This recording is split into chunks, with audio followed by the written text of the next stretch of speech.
వయస్సుతో సంబంధం లేకుండా మనం ప్రధానంగా చూస్తున్న ఒక సమస్య హెయిర్ లాస్. రెండు రకాలుగా ఉంటుంది.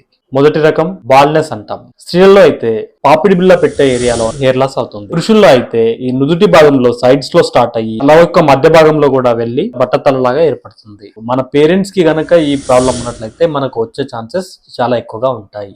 తొందరగా ఐడెంటిఫై చేసి మనకు స్టార్టింగ్ స్టేజ్ లోనే మినాక్సిడిల్ అనే సొల్యూషన్ అప్లై చేసినట్లయితే హెయిర్ రీగ్రోత్ అవుతుంది. 6 months మనం రెగ్యులర్ గా అప్లై చేయాల్సి ఉంటుంది. ఇక సెకండ్ ప్యాటర్న్ వచ్చేసి జనరలైజ్డ్ హెయిర్ లాస్ అన్నట్టు.